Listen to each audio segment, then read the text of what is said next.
What's going on, world? We are back. It's the NRW Nerds Rule the World here with another week of entertainment picks. And joining me this week is my pal. We always say Heather don't hurt him, but she still does. She hurts us all. Heather Hurt. How are you, Heather? I hope. I guess I do. Don't find me in a dark alley, and How are things, good. How are you, man? sir? It's been a minute since we talked. Done weekly. I know you're handling business over there. Have you watched anything new or seen anything that is like good or bad and we should stay away from? That you can talk about. Good, bad, sick. That I can tell. It's true.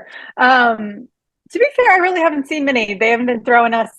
When you tell your press that they only can go to one place that's an hour and a half away from them at the closest, you don't get to see as much as you used to. Right. Or they schedule stuff during the day, which doesn't work for everybody's schedules. But it also says a lot about the film, Madam Web. That's why I won't be talking about it this week.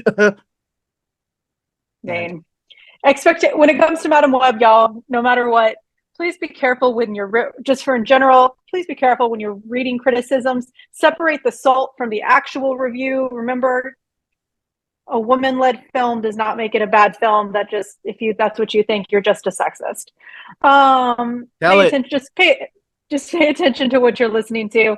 We all put our own opinions into a review, but make sure you're listening to a criticism, not just some salt being thrown around. Anyway, going back to it, talking about female-led films, I finally watched it. It's available right now on Disney Plus.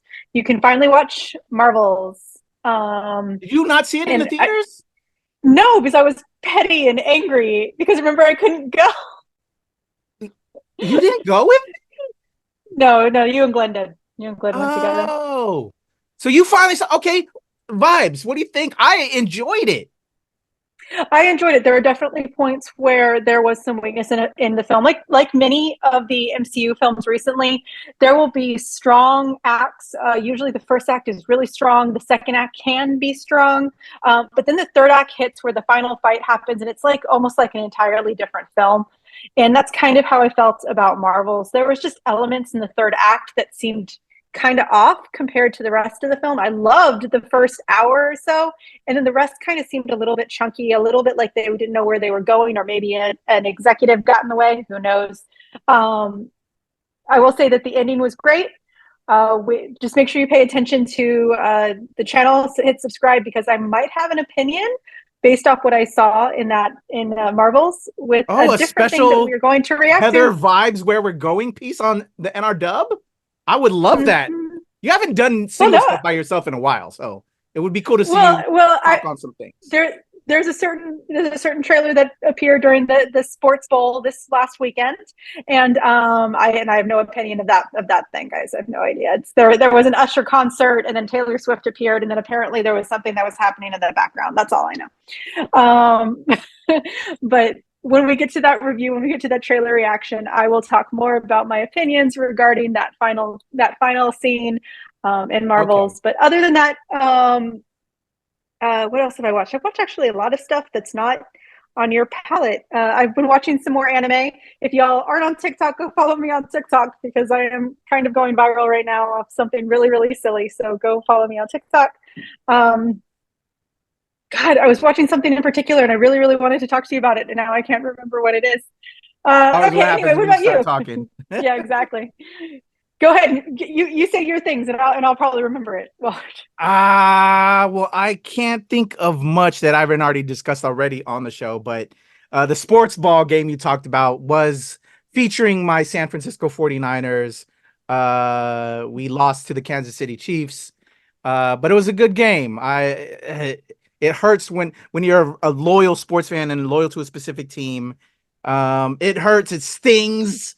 But congrats to the Kansas City Chiefs and to the fans. If you're a fan of Kansas City Chiefs, I just, hope for my team to go back again next year.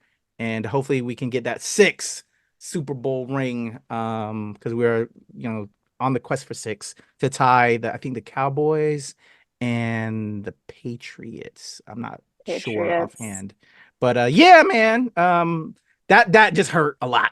I didn't watch all the trailers because I try to hold myself or save myself for when we would do these reacts for y'all. So you'll see my genuine reacts to some of the blockbuster trailers very soon, because we're actually going to record some shortly after this recording. Me and Heather will talk about that as she kind of previewed there. So I'm very curious what her thoughts are with the Marvels and that specific other Marvel film that's coming there. So she got me tantalized there with that discussion. Other than that, wrestling, there's a lot of cool stuff happening in wrestling right now. Shout out to my Kate Baby squad. We did a live react to the press conference that was held in T-Mobile Arena in Las Vegas last week, with all of our thoughts there, with what's happening with The Rock, the Bloodline, Cody Rhodes. It's just exciting times to be a wrestling fan right now. So yeah, working on some things there as far as like press is concerned, trying to work some angles there. I know a few people, so stay tuned for that. Hopefully that'll pan out and we could have a lot more wrestling coverage on the channel. But there you go. Did I give you enough time, Heather, before we get into yes, because I did remember. I also started watching Percy Jackson, which is another Disney thing. Yeah. You talked to actually one of them on the In the Know, because he's also a member of the In the Know cast. Yes, he is. Yeah, he is. Did you realize that at the time? I did not until I saw him. Shout out to Charlie Bushman. Oh, wow. Yep. But yeah, no, we did finally start watching that, and it's very different from the books. If you all haven't started watching the series yet, it's sweet. What I will say is, for those of you, I had not read the books. My husband is a pretty big fan of the series. Is he enjoying it? He said that it is. He said he is enjoying it. The thing that he is pointing out just to share with everyone is that it is very kiddie. The book series is a little bit more like late preteen, early teen. So like that 13 to 15 range, or that 12 to 15 range. And he feels like the show is very, very, very kiddie. Like this is something that would have been on like regular Disney Channel versus like just an exclusive series. So if you're looking for something that might be a little bit more gritty, go back to the movies. It's fine. Were they perfect? No, but that's just, that felt more like the books to him, though. He says that he likes the series. It's just a little bit more kiddie than he was expecting. So okay, all right, good stuff though. It's fun though. Yeah. Okay. Cool. What was you? Well, there was an anime. You're trying to figure out that, right? Did you figure that out? Oh no, the anime are fine. I'm watching Inuyasha all over again. I'm watching Full Metal Alchemist, and we're watching Ranma. Okay. So. The one you were trying to pull earlier, I wasn't sure if you had. That was Percy Jackson. That was the one I was trying to got it. Okay. Yeah. All right. Well, there you go. Percy Jackson, a pick from Mr. John Hurt over there, but with the caveat, for the younger set. I like that. That's good to know. So picks this week, y'all. We got the show to do for y'all, and Heather, you ready to get into it? Sure, let's do it. All right. Well, with these picks this week, as I kind of prefaced earlier, there is a Spider film, Marvel film, coming out this week. But unfortunately, they didn't really show it to very many press folks, and they scheduled it at such a time that most people can't be available for that. And it was very under the rug. I don't know. It just kind of says a lot about the film when you only have like one screening a couple days prior to the release, and it's kind of like in the weeds with a lot of stuff. Because I was talking to my other press friends, and yeah, not a good look. And it's kind of what they've been doing with a lot of these releases, and it's sad to the point where we have very few, as you said, Heather, female-led films, and that kind of gets messed around with the mix because they're not. The content is always there to support the women in that regard.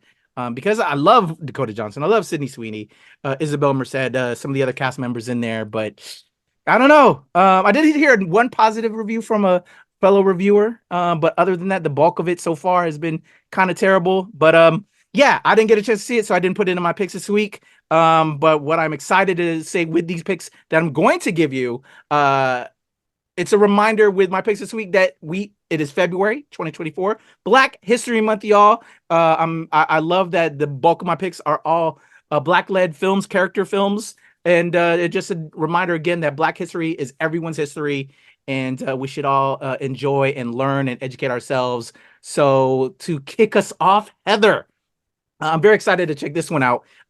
My family is very much a Peanuts family. Over on Apple TV, we are getting Welcome Home, Franklin. You ready to check this one out? Absolutely. Let's go. Hi, I'm Franklin. I've lived in a lot of different places. My family is always on the move. This was it. Our new town. Do you want to have... Excuse me. Making new friends can be hard. I'm Franklin Armstrong. My name is Charlie Brown. The big soapbox derby race is coming to town. The winning team gets a trophy and free pizza for a whole year. What do you think, Charlie Brown? Partners? Partners. Hey, Franklin, what kind of music do you like? The godfather of soul, James Brown. You're not related, are you? I don't believe so. My grandpa always says you gotta want it to get it. Let's see what we can really do. Friendships are not perfect, but we can get through the rough spots together. A best friend is someone that you can totally trust. That always has your back.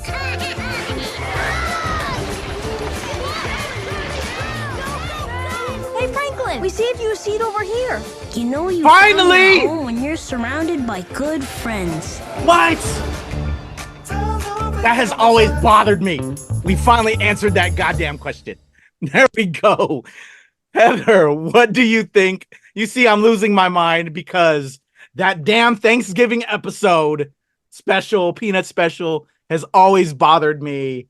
And I've always wanted more Franklin. That's why this is one of my picks. What do you think? It definitely look cute. Apple Plus has been giving us some really fun, cutesy Peanuts content for a little bit. I had words coming out of my mouth, I swear.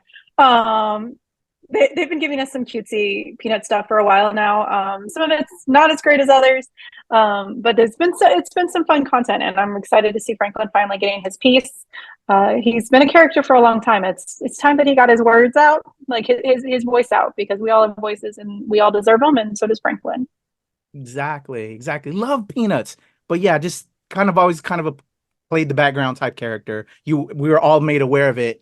It became very prominent, and I love that the culture recognized it in memes very much later on. But as a kid, loving Peanuts, but it just was like, why is Franklin by himself on the other side of the table? All the time. Yeah. And I know that it probably wasn't Charles Schultz's heart or whatever. I know from what I understand from all of his peers, it was a universal love everyone. But, I don't know who made that animation decision. But yeah, I'm happy he's getting his due.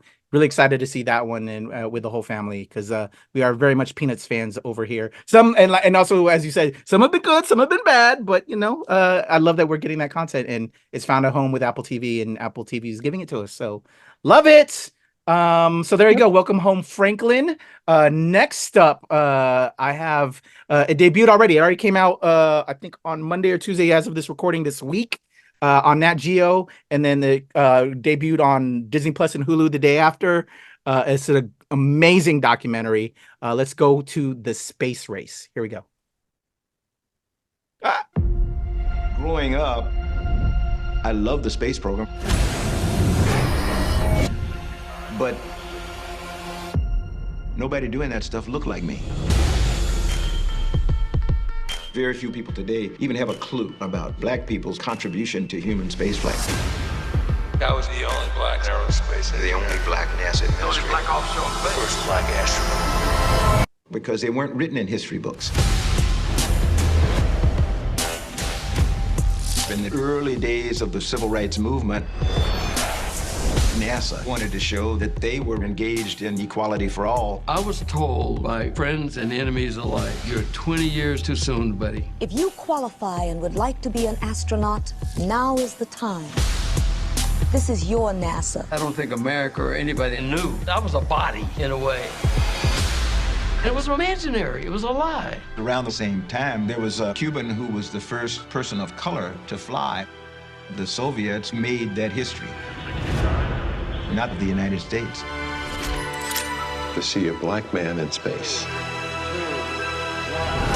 it would have changed things.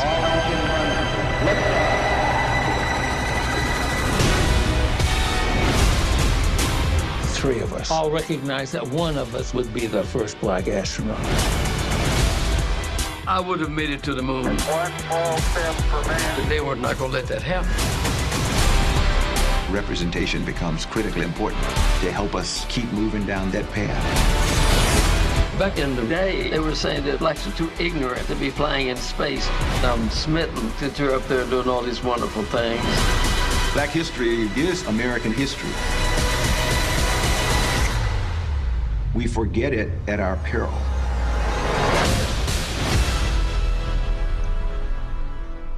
All right, there you go from Nat Geo, Hulu, Disney Plus. Trying to pause the stuff on my end. Yes, The Space Race, streaming now on Nat Geo, Hulu, Disney Plus. I also have on the channel my interviews with the directors Diego Hurtado de Mendoza, as well as Elisa Cortez, and the subject of the film, one of the main subjects, the man who would have been our first black astronaut, Ed Dwight, as well as astronaut Leland Melvin, who is one of the producers on this film. So check out those interviews. So inspiring. Such a great documentary, y'all. I learned a lot through it, and also figured out stuff about my own family. My wife, her grandfather was a Tuskegee Airman who then later became an instructor professor at Howard University, then later became an aerospace engineer involved with the space program. And as you'll learn through this documentary, which I learned myself, a lot of the Tuskegee Airmen wanted to go into the space program, but weren't allowed the opportunity because of their age and racism and all that other stuff. So that's how they found themselves with other programs. And I think that was how my wife's grandfather found himself with in another area to still be involved with the space program, because they weren't bringing in Tuskegee Airmen and just everything else behind that. But such a powerful documentary. As an empath, there's parts where you're going to be inspired and cry. And I went through all the emotions, the madness, the love. Such a beautiful documentary. Highly suggest it, y'all. Space Race. What do you think, Heather? They have a cat. Where the cat? The cat wants to check it out. Shout out to the cat. Yeah. When it comes, there were so many quieted voices in science spaces when it came to those periods of time. Women, people of color. My mother worked for NASA during the 80s, and the late 70s, early 80s, and you have no idea the types of things that women, of course, white women had far more rights than people of color did at the time, far more access, but women were silenced, people of color were silenced. And the thing is one of the big things that he said that really hit is you often became a number. You became a face to represent a number instead of actually being respected for the work you did and who you were.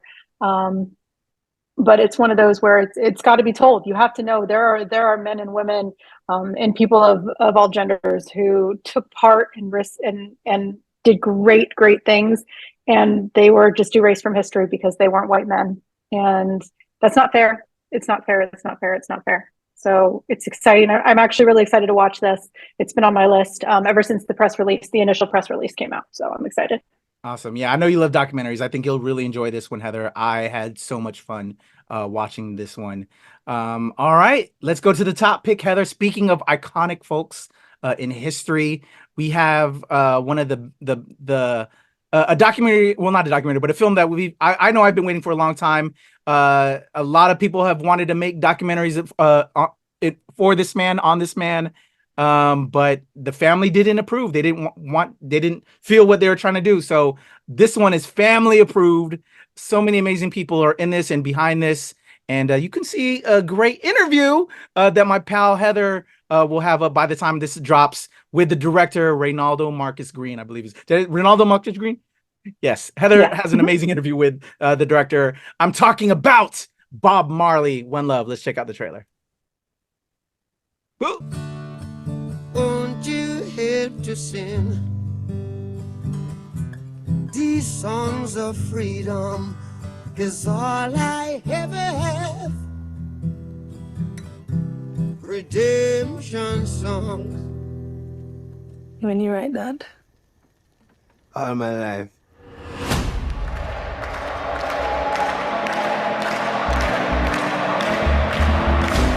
Are you ready for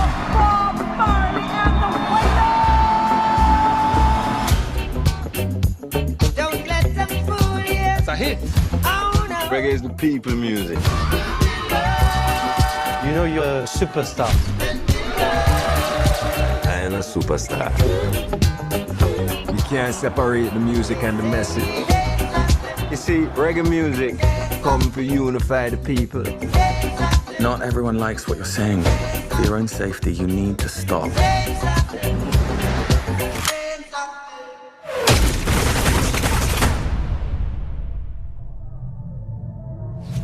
On December 3rd, 1976, would-be assassins invaded Bob Marley's home and attempted to take the life of the singer, his wife, and...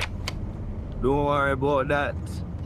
Don't worry about that thing. Cause every little thing gonna be alright. You like that one? Yeah. There's a war going on. Oh, I can't bring peace. I can't even get peace for myself. Rise up this morning, smile with the rising sun. Three little birds, it's by my doorstep. Sometimes the messenger has to become the message.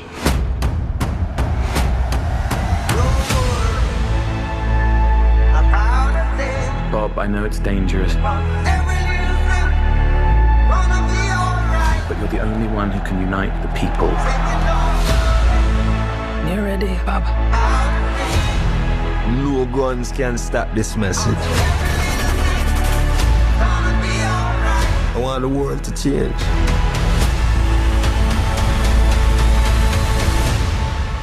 And that time is now.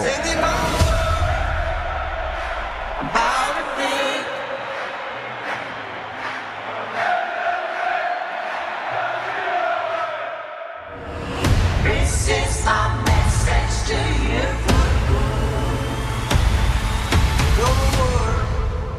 All right, there you go. Bob Marley, One Love arrives in theaters this week. Again, the amazing Heather over there has an interview with the director, Reynaldo Marcus Green. I'll probably also have my review of the film because I had the pleasure of checking it out as well, up as well at the time of the interview to go along with Heather's conversation. Heather, unfortunately, you didn't have the chance to make it out to join me to see the film, but you did speak with the director. If you could just give us a little bit of your conversation and your thoughts in regards to seeing this film. Well, the funny thing is Ronaldo actually said that scene right at the beginning when he's sitting there with his family was one of his favorite musical scenes that he did. We got to talk about Bob Marley and telling his story, and we also got to talk about the pressures of putting someone who has been put so high on a pedestal and has been given, who has been mixed with such myth, how to personalize, how to humanize him. That's one thing that we really have a hard time with. And I actually got to talk when I spoke with the directors of Genius MLKX for Nat Geo. That was the same conversation. When you have these immense personalities who are also just one of many who are the reason that we have opportunities, a reason why people of color have opportunities, more importantly, they get put up high on these pedestals and they're turned into superheroes or gods, but they're human, they're people, they had problems, they had issues. And in Jamaica, Bob Marley had a slew of issues that he had to fight. He had his own personal demons and he had reality demons. So Ronaldo got to talk about that and how it was portrayed and why these things were important. And it's not just his activism, it's not just his music, it was his family, it was who he drew those inspirations from. And it was very sweet, it was very loving. You can tell the passion that he put in, and you can tell even from the trailer, you can tell the passion that the actors put in. The album is wonderful. If you haven't heard it, it is available right now, I believe, on Spotify and on Apple Music. It's exciting. And it comes out on Valentine's Day. Is it the perfect love story? No, but it is a love story, and it's a story about family. So if you want to see something very, very heartwarming yet very true and very human, go see Bob Marley, One Love. Yes. It's weird that it comes out on Valentine's Day. It's more so a man and his family, and relationships as well, because they didn't hold any punches. Lashana Lynch and Kingsley Ben-Adir, absolutely outstanding can't think of anyone better for both roles. And they had a very complicated relationship, which they didn't stray away from in the film. But I'm not going to spoil. But people that know the history of them, and if you're curious if they went there, they do go there in different respects. But I really enjoyed the film. Again, I'll have a full review up on the channel. But definitely, I love that the Marley family. My key thing with it is that the Marley film was behind it. They've been trying to make a film about this man for so long. And they got the blessing with the Marley family on this one, and so just to make sure everything remained true. If anything, also I hope that it provokes you to learn more about the man after seeing this film, listening to getting more from the music, watching interviews that are available online. At the very end of the film, you do kind of see some pieces of video from back in the day that I actually want to like hunt down and stuff. He was a very interesting performer, human being, but he is an icon. And one last thing, the biggest thing too, if you're not used to Jamaican sound or conversation and just like the slang and all of that, you may want to get some closed captioning going on, because there's certain parts where like it's so Lashana and Kingsley did so well with the how Bob and they would speak, in the language and the accents, that you might be like, what did they just say? And I'm like, I had to like bump my friend that was there as well. I'm like, wait, what? So again, to their credit, they killed it. But yeah, if you eventually see it later on, you may want to, to get understanding, because yeah, if you're not familiar with the accent and the language, they killed it. And if you're a Rastafarian, man, I want to learn so much about Rastafarianism, just like just how that melded into the music and their belief system, just all of that. Great film. But again, I'll have the review up. Heather has a great interview with Ronaldo Marcus Green. But there you go. Bob Marley, One Love, The Space Race, and Welcome Home, Franklin. Some great projects this week. And probably one of the most memorable Black History Months for film that centered about Black history in recent years, I could say for myself, that I've been able to check out and witness and talk about as a channel in regards to NRW. There you go, Heather. Where I'm at this week on some picks. Awesome. So yeah, some good stuff. I think something for everybody, for the kids, for the teen set, for the old heads. Just I think all around stuff you can see and be inspired and be motivated. But again, as Heather said, we got a lot of stuff coming to the channel, a lot of reacts, a lot of cool things coming our way soon. Stay tuned to the channel for that. All of the great interviews that we have up there. But there you go. Your boy Kuya, Heather. Our links are in the description below. Check us out. Hit us up. Tell us if we missed anything, and something we should talk about in the future. We'll get on to it. All right, Heather, your boy Kuya, we out.